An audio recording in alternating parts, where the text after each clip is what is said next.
Hai teman-teman, sampai bertemu lagi kita di episode terbaru dari Sinamisu bersama Misbar. Di sini ada gue Disan, di sini ada. Dan gue Nika. Ini kita mau bahas apa nih? Jadi kita mau bahas drama Korea yang lagi nge-hype banget, yaitu Startup. Oke, jadi kita bakal bahas startup yang kebetulan juga baru kelar ya minggu kemarin setelah berlangsung 16 episode. Sedikit trivia sebelum kita mulai membahas seriesnya. Jadi tadinya drama ini tuh judulnya bukan Startup tapi Sandbox, atau dalam bahasa Korea Sandbox. Judulnya kemudian diganti karena in real life Sandbox itu perusahaan kompetitornya CJANM, yaitu perusahaan yang terlibat dalam produksi startup ini. Jadi judulnya diganti ke Startup. Oke. Jadi apa sih sebenarnya yang menarik dibahas dari startup ini, sampai gimana nih drakor viral banget dipakai di promo-promo restoran segala macem? Menurut gue sih karena background dari ceritanya kali ya, yang startup kerja di kantoran gitu, itu kayak sangat milenial lah gitu. Kenapa kalau gue pribadi nonton drakor ini? Satu, karena ya kalau nonton Netflix rame-rame di rumah yang bisa ditonton cuman film yang aman-aman lah seperti drakor. Sama kalau gue ngelihatnya si startup ini, yang gue memang lebih tertarik melihat unsur-unsur di luar dari romance dan lain-lainnya itu sendiri. Gue lebih tertarik ngelihat gimana drama Korea ini kemudian mencoba menggambarkan kehidupan per-startupan yang kayak lu bilang tadi, yang milenial banget gitu. Mungkin kalau lu kan memang udah lebih sering apa ya istilahnya, berjibaku dengan drama Korea gitu. Sebenarnya yang bikin lu betah nonton startup ini dari awal sampai akhir itu apa sih yang paling lu perhatiin dari startup sebenarnya? Jadi sebenarnya gue udah tahu drama ini karena pernah lihat Netflix tuh nge-post gitu, karena bakal ada drama ini nih di bulan November gitu, dan melihat dari posternya yang kayak si Dalminya kayak pakai lanyard gitu, kayak anak kantoran gitu, kayak gue merasa relate sih, terus penasaran juga. Terus pas nonton episode satunya ke-hook banget sih, langsung ke-hook, karena biasanya kalau drama Korea tuh episode 1 sama 2 nya tuh kayak masih lamban alurnya, masih ngebosenin gitu loh. Tapi di Startup tuh kayak ya udah bener-bener berisi banget episode satunya itu. Sedihnya juga ada banget gitu, kayak gue pas nonton kayak ini episode 1 apa episode 16 sih, kayak kok udah sesedih ini gitu. Terus dari sinematonya juga oke banget, yang apa tuh di warung neneknya, terus ada bunga-bunga sakura dan dengan warna-warna pastel itu kayak oke banget sih menurut gue. Oke, gue mau langsung memberikan pertanyaan yang sebagaimana lumrahnya orang yang menonton startup ini kemudian terbagi gitu, dan yang seperti yang sudah dijadikan bahan-bahan promosi kalau beli-beli makanan. Jadi Anda nih tim Dosan apa tim Jipyong? Gue tim Jipyong sih dari awal. Kenapa? Soalnya yang pertama dikasih lihat kayak kita tuh Jipyong gitu. Kita pertama nonton drama ini tuh pertama kenalnya sama Jipyong gitu, kita belum tahu gitu si Dosan. Terus kenapa gue suka Jipyong? Sebenarnya gue nggak cuma suka karena dia soalnya ke Dalmi perlakuannya begini gitu, kayak gue suka karakternya as a person aja sih, kayak yang dia tuh terlihat emotionally mature gitu. Terus dia juga selfless banget lah, ngebantuin banyak orang gitu, tapi dia tuh kayak nggak pernah demand sesuatu sama orang gitu. Dia selalu pengen dia tuh bisa membantu orang gitu, kayak dia bilang dia pengen jadi yang pertama dihubungin ketika Dalmi itu lagi susah gitu. Kalau gue pribadi juga ngelihatnya, gue lebih tertarik ngelihat art karakternya si Jipyong ini, karena gue ngerasa si Jipyong ini adalah karakter yang lebih punya banyak dimensi ketimbang Dosan dari awal sampai akhir gitu. Ya kita bisa ngelihat lah struggle-nya dia di awal-awal dari startup ini sendiri, bagaimana dia mencoba dia terlihat seperti orang yang di satu sisi tuh dia nggak suka punya utang budi sama orang lain, tapi di sisi lain juga kayak karena dia ngerasa dia punya utang budi sama si nenek ini, yang si neneknya Dalmi dan Inja ini, dia tuh ngerasa apa yang dia lakuin itu tuh tidak pernah cukup untuk membayar utang budinya dia, dan akhirnya ini kemudian menjadi trigger untuk yang kemudian memicu event-event lain yang membuat si karakter Ji Pyong ini sendiri mengeluarkan lebih banyak lapisan-lapisan karakternya gitu, kayak bagaimana caranya dia bersikap kepada Dalmi yang awalnya juga sebenarnya kan dia juga nggak suka gitu loh sama si Dalmi juga, cuman karena dia membantu si neneknya ini dengan mempertemukan Dalmi dengan dosan yang asli itu justru menjadi trigger bagi Ji Pyongnya sendiri untuk jadi suka juga sama si Dalminya gitu. Secara tanpa sadar juga dia ngelakuin itu yang awalnya dia karena utang budi, tapi karena ternyata dia malah lama-lama develop feeling sama Dalminya gitu kan. Iya, dan apa ya, interaksi dia dengan karakter-karakter lain di selain Dalmi sama neneknya pun juga lebih menarik sih menurut gua, kayak bagaimana kemudian dia punya permasalahan dengan Yongsan soal kakaknya itu gitu. Kalau kita ngomongin dia sebagai businessman, dia sangat keras gitu loh, maksudnya kayak dia nggak pandang bulu gitu. Kalau lo salah ya gue marahin gitu, ya terserah, mau lu sakit hati kayak mau apa ya gue ngomong seadanya gitu.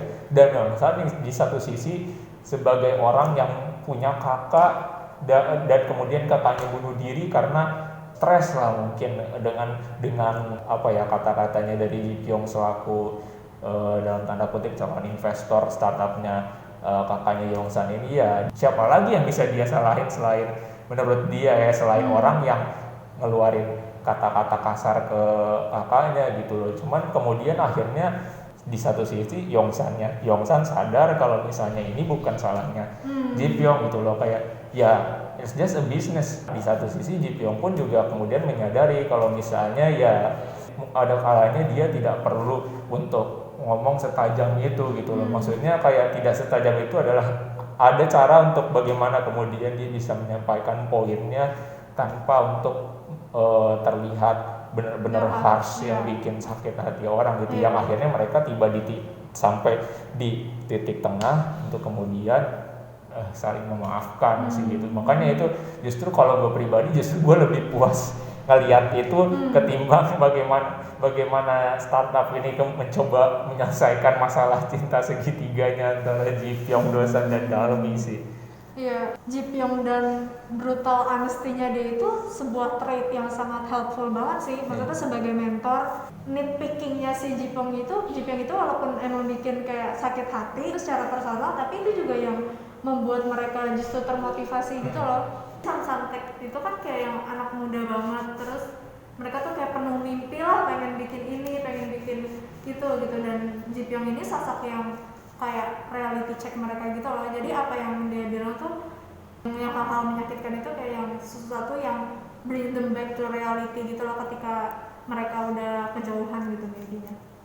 Kenapa karakternya Ji Pyong tuh seperti ini sangat dewasa, itu sangat dipengaruhi sama masa kecil dia sih. Ketika kecil bener-bener apa ya, kayak learn the hard way banget lah dalam hidup, kayak dia keluar dari orphan, gak punya siapa-siapa, dia harus build life sendiri gitu tanpa bantuan siapapun, sedangkan usia dia tuh masih usia yang tanggung gitu loh, masih usia tanggung, kayak dibilang anak kecil bukan, dibilang dewasa juga bukan gitu. Sebenarnya kalau misalnya ngomongin Dosan sama Dalmi itu ya, gue ngelihatnya mereka berdua ini secara karakteristik tuh justru tidak banyak perubahan dari awal sampai akhir gitu. Kayak apa ya, maksudnya apalagi kayak Dosan ya, maksudnya Dosan tuh dari awal tuh ya udah kayak dia tuh kikuk dan batu aja dari awal gitu loh, kayak dari awal sampai akhir dia kayak begitu gitu, dan itu tuh nggak berubah. Maksudnya kayak mau udah sampai dia kerja di Amerika, udah akan balik lagi ke Korea juga ya masih kayak gitu aja kelakuan secara karakter development menurut gua tidak begitu menarik lah si Dosan. Dan sama aja Dalmi pun juga kayak gitu, maksudnya dia dari awal tuh kalau maunya A ya A gitu. Mungkin ada di saat-saat tertentu yang dia agak goyah dan segala macam, cuman tidak mengubah kemudian esensi karakternya tuh tetap seperti itu sampai akhir gitu. Cuman ya kalau kita ngomongin Dosan gitu, ada hal-hal yang apa ya, menurut gue kalau misalnya gue baca-baca di Twitter atau apa yang orang-orang komentar soal Dosan itu sendiri pun, menurut gue sebenarnya Dosan ini tuh sukses juga bukan karena semata-mata ada campur tangan dari Ji Pyong dari awal gitu loh. Maksudnya ya Dosan ini sendiri dari awalnya tuh memang sudah mempunyai skill set untuk sukses gitu loh. Maksudnya kayak dia tuh menjadi sukses juga bukan karena semata-mata karena pemberian dari orang. Maksudnya pemberian dari orang itu kayak dibantu sama Ji Pyong lah atau apa kayak gitu. Enggak sih, maksudnya mereka memang worth untuk dapat kesuksesan itu karena ya memang mereka ahli di bidang apa yang mereka tekuni gitu. Maksudnya ya di satu sisi sih menurut gue positifnya Dosan sih itu ya, dan dalamnya pun positifnya adalah ya terlepas dari kadang-kadang mungkin dia terlihat tidak realistis atau apa gitu, maksudnya ya mengetahui apa yang pengen dia capai itu sendiri pun menurut gua itu sudah merupakan suatu poin positif sih kalau gua ngelihat karakternya si Dalmi sebagai seseorang yang memang mencoba untuk menjalankan suatu startup gitu loh. Maksudnya dia paham visi misinya yang apa yang mau dia capai gitu. Iya, walaupun dia nggak paham banget sama tech industri itu sendiri kan, itu gimana caranya aplikasi itu bekerja. Tapi kayak ya decision makingnya dia ini yang membuat ceritanya tuh berjalan gitu. Yang pengen gue tanya juga sih ke lu tuh sebenarnya lebih ke pendapat lu soal karakter lain selain 3 yang terlibat percintaan segitiga ini sih, kayak terutama Inje ya, karena harusnya Inje ini merupakan salah satu tokoh yang paling krusial juga gitu. Cuman banyak yang tidak puas kok Inje ini jadinya terlihat seperti afterthought aja gitu loh, cuman kayak device buat ngembangin si Dalminya doang gitu. Kalau menurut lu gimana? Menurut gue Inje ini salah satu tokoh yang penting dan menarik juga sih. Karakter developmentnya oke menurut gue. Walaupun dia tuh screen time-nya dikit di drama ini, walaupun dia kayak sama Dalmi tuh kayak bitter banget gitu karena masa lalu mereka juga kan, mereka punya konflik di masa lalu. Tapi di satu sisi dia juga masih ada sosok kakak gitu loh ke Dalmi, kayak dia pas demo day kan mereka berdua sama-sama mau pitching company-nya kan. Terus si Inje kayak ngasih anxiety pills gitu ke Dalmi. Terus pas Dalmi berhasil dapat funding dari ayahnya itu, dari Morning Group itu untuk nge-funding Non-Gil juga. Ada scene tuh yang nge-shoot Inje tuh senyum gitu, kayak ada itu tuh kayak untuk pertama kalinya dalam series itu tuh dia senyum gitu. Itu gue suka banget sih pas bagian itu. Tokoh Inje di sini tuh sebenarnya kasihan juga sih, soalnya dia tuh terlihat nggak punya teman gitu loh. Sedangkan kalau Dalmi dia punya neneknya, dia punya Ji Pyong dan teman-teman santeknya pun bukan cuma sekedar kolega gitu, tapi emang benar-benar ya teman. Sedangkan kalau Inje dia kayak paling dia ngobrol sama musician itu yang suka pakai pilonek itu ini juga ya udah ngomongin tentang bisnisnya aja. Menurut gue sebenarnya tuh Inje seseorang yang lonely juga sih dia. Iya, dan apa ya, kalau misalnya menurut gue sih ya nggak salah kalau ada orang yang bilang kok dia kelihatannya di treatnya tuh kayak nggak sepenting yang lain gitu, karena ya tokoh Inje ini ya pada kodratnya sih memang bukan sebagai tokoh utama gitu, cuman ya resolusi atas perubahan karakter Inje ini sendiri tidak menyimpang dari course permasalahan yang dihadapi dari awal, karena kan sebenarnya root permasalahannya dia itu kan nggak berbelit-belit gitu. Root permasalahannya dia ini adalah bagaimana dia sebenarnya ingin keluar dari cengkraman bayang-bayang ayah angkatnya, dan bagaimana dia masih merasa gengsi untuk kemudian mau kembali ke klannya Seo gitu kan. Itu doang sebenarnya inti permasalahannya, dan bagaimana kemudian dia di akhir permasalahan itu diselesaikan pun menurut gua ya itu cukup oke sih. Maksudnya ya konsisten aja penyelesaiannya sesuai dengan permasalahan yang memang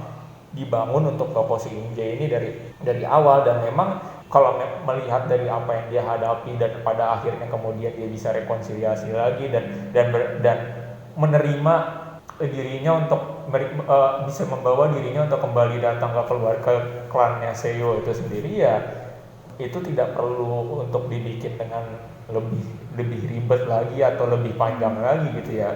Kalau misalnya kita lihat tokoh-tokoh lain mungkin yang minor kayak Chulsan, Saha gitu.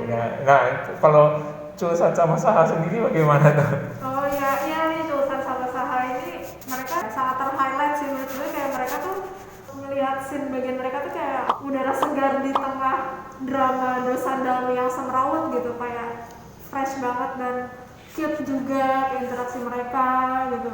Dimana pertama kita kenal Saha ini juga menurut gue scene yang cukup memorable gitu, ketika Dalmi sampai berlutut di depan dia gitu biar dia masuk ke timnya. Itu juga menarik sih, karena dalam satu tim kalau bikin setup itu harus ada tiga komponen, hustler, hacker, sama hipster. Nah di Santai kan udah ada hacker sama hustler, Dalmi sama developernya. Nah tinggal hipsternya yang belum, si Saha ini. Makanya si Dalmi tuh sampai berlutut kayak gitu biar dia masuk ke timnya, karena kurang si hipster itu. Ya kalau menurut gue juga memang karakter-karakter minor yang ada di startup ini adalah selingan-selingan yang dibutuhkan gitu loh. Bagaimana kemudian si tokoh-tokoh minor kayak Chosan, Yongsan, dan Saha ini dimasukkan di antara konflik-konflik utama, cabang-cabang konflik utamanya ini tuh menurut gue sih cukup menyegarkan, karena ya pembawaan mereka itu tuh juga naturally enjoyable aja sih caranya mereka gitu loh. Menurut gue ya tokoh-tokoh kayak Chosan ini, gue nggak tahu siapa nama lupa nama pemerannya siapa. Pokoknya emang cara pembawaannya tuh seperti memang ya udah kayak he's born to do this kind of role gitu. Kayak ya enak aja sih jadinya ngelihatnya. Maksudnya jadi ya kalau memang gue harus bilang salah satu upside utamanya dari si seri startup ini adalah ya bagaimana keturut sertaan dari tokoh-tokoh minornya ini sih yang cukup sukses untuk menjadi selingan-selingan yang dibutuhkan oleh penonton gitu. Mungkin kalau gue pengen bahas juga sih ya dari segi bagaimana startupnya ini kemudian menampilkan startup itu sendiri gitu. Maksudnya kayak di satu sisi menurut gue ini oke lah kalau misalnya untuk menceritakan ke orang yang mungkin tidak familiar dengan apa ya, maksudnya ya cuman orang casual doang lah yang tahu kayak startup, tech startup, perkembangan industri tech dan segala macamnya gitu. Kalau mungkin untuk orang-orang yang memang berkecimpung di sana mungkin terlihatnya jatuhnya kayak ini kalau memang maksudnya ya kalau iya maksudnya kayak di satu sisi kok ini kayak sangat mensimplifikasi kehidupan orang yang bekerja di startup, dan jatuhnya juga kayak mengglorifikasi banget gitu loh, kayak ya orang yang kerja di startup apalagi kalau misalnya bisa masuk ke inkubasi yang terkenal gitu loh, kayak ya segini banget di level kehidupannya kayak tinggi gitu. Jadi apa ya, padahal kan sebenarnya ya kerja di startup juga nggak ya in real life-nya kan tidak mungkin tampil oke seperti orang-orang ini gitu loh. Kayak nggak banyak orang yang kayak gitu yang kerja di startup sih. Ya kalau menurut gue untuk masalah pembahasan segi perbisnisannya sendiri ya ada upside dan downside-nya juga yang tadi gue bilang. Kalau soal cerita tentang startupnya sih menurut gue oke sih, kayak untuk orang yang bukan di bidang startup ya, orang yang masih awam tuh menurut gue cukup mengedukasi, karena dari judul-judulnya aja kan diambil dari istilah-istilah yang ada di startup kan. Tapi gue juga penasaran sih kalau dari sisi emang orang yang kerja di startup gitu, yang emang familiar sama dunia per startupan ini, tingkat akurasinya tuh gimana sih drama ini sama di dunia nyata gitu. Gue penasaran sih. Kalau keseluruhan ceritanya ya, maksudnya bagaimana dia menutup si startup ini kemudian menutup perjalanannya di akhir, ya menurut gue sih generik aja. Maksudnya kayak ya udah cerita romansnya ya ditutupnya dengan ya sebagaimana orang mungkin sudah melihat dari kejauhan gitu loh. Kayak justru kalau di endingnya sendiri justru gue lebih terpuaskan dengan melihat bagaimana ending perkembangan karakternya yang lain selain si Dosan sama Dalminya ini sendiri gitu. Kalau menurut lu gimana? Endingnya gue lihat sih banyak redemption gitu ya di episode akhir ini, bahkan sampai detail banget gitu loh, kayak interaksinya Injae sama Yongsan juga dibawa lagi. Banyak juga yang bilang kayak Ji-pyong 3 tahun gak ngapa-ngapain gitu, dia tidak memanfaatkan keabsenan Dosan dari hidupnya Dalmi untuk advantage dia gitu, untuk dia make a move gitu. Mungkin karena dia takut kehilangan Dalmi juga gitu, karena pada saat itu kan diliatin kayak Ji-pyong sering ke rumah neneknya Dalmi, terus mereka makan bareng, pas Chuseok juga mereka ngumpul-ngumpul bareng. Itu kan sesuatu yang diimpikan Ji Pyong gitu. Ya di awal kita dikasih tahu kalau mimpinya Ji Pyong ya pengen main Ghost Talk sama keluarganya gitu. Kayak dia pengen punya sosok keluarga yang ngumpul bareng gitu, main bareng gitu. Dan itu ya udah tercapai dengan dia punya keluarganya Dalmi ini. Dan mungkin karena itu juga dia takut salah langkah juga gitu, kalau misalkan dia make a move ke Dalmi, bisa jadi dia malah kehilangan Dalmi gitu, bisa jadi Dalmi malah mereject dia dan dia kehilangan sosok keluarganya itu. Iya, kalau masalah soal Ji Pyong sendiri yang 3 tahun dibilang nggak ngapa-ngapain sih ya, itu bukan suatu kemustahilan gitu loh, ada orang yang kayak gitu loh. Ya gini sih, maksudnya dia di pekerjaan aja dituntut untuk banyak perhitungan gitu loh. Maksudnya kayak dia sudah terbiasa untuk berkalkulasi gitu loh. Dia sebagai seorang investor di suatu venture capital, ya pasti sering lah, maksudnya udah terbiasa lah untuk mengkalkulasi resiko, melakukan analisis terhadap suatu bisnis dan segala macamnya. Ya wajar-wajar aja lah kalau misalnya dia kemudian 3 tahun tidak make a move ke Dalmi gitu, ya memang sudah menyatu dengan kebiasaan dia di tempat kerja kayak gitu, penuh kalkulasi dan segala macam. Ya akhirnya ya di luar pekerjaan pun ya dia sudah terbiasa juga seperti itu sih. Ya ada faktor-faktor yang dia pertimbangkan kenapa dia kemudian tidak berbuat lebih lah, maksudnya dalam hal hubungan dia dengan Dalmi, ya karena itu. Oh ya, terus yang scene pas soundtracknya lagi di yacht itu menurut gue menarik juga sih, kayak cara yang oke buat ngegambarin kayak peningkatan taraf hidupnya mereka gitu, tanpa ngeliatin mobil mewah, jam tangan mewah atau apartemen mewah gitu. Tapi kita dari scene yang itu kita udah bisa nangkep kalau mereka udah sukses gitu, dan 3 tahun itu kayak dari outfitnya mereka juga kelihatan beda banget kan. Dan scene yang di yacht itu juga menurut gue cara yang baik untuk menggambarkan kehidupan mereka di SF tanpa harus nge-shoot di misalkan kayak tetap di Korea tapi yang dibuat ala SF tapi nggak mirip SF, mending kayak gitu aja gitu. Iya benar juga sih, meskipun ujung-ujungnya pas mereka balik ke Korea tetap pamer mobil mewah sih. Iya kan, sponsor. Si developer kembarnya itu setelah 3 tahun kemudian dia masih kerja di Injay Company. Menurut gue itu agak janggal karena di awal kan dikasih tahu kalau mereka ikut hackathon di Sandbox itu cuma ngejar cash prize-nya doang kan, cuma mau uangnya aja. Tapi setelah 3 tahun mereka ternyata masih tetap di situ gitu. Kayak menurut gue aneh aja sih, apalagi mereka kan jago gitu kan, developer yang jago banget gitu. Kalau di dunia nyata kayaknya mereka di LinkedIn kayak pasti udah direkrut gitu aja, udah di manage gitu. Tapi ternyata mereka masih di situ gitu. Iya, dan menurut gue tokoh-tokoh yang sebenarnya ingin ditampilkan sebagai antagonis pun menurut gue banyak yang agak kurang engaging sih. Maksudnya kayak misalnya contoh hubungan si Injay sama si saudara tirinya, itu tuh kayak ya tanggung aja gitu loh. Maksudnya kayak nggak pernah benar-benar diperlihatkan secara blatant, dan akhirnya cuma berujung dengan ya si saudaranya ini kemudian diperkarakan karena yang hack ransomware ke perusahaannya si Injay kan. Maksudnya kayak ya udah, terus itu pun juga kemudian dia bebas aja habis itu karena kuasa bapaknya gitu kan. Kayak jadi konflik dengan tokoh-tokoh yang supposed to be antagonis ini itu juga cuman semacam suplemen sampingan doang sih ceritanya. Jadi ya akhirnya tidak pernah benar-benar ditampilkan dengan sangat engaging gitu ya. Jadi agak disayangkan aja sih menurut gua.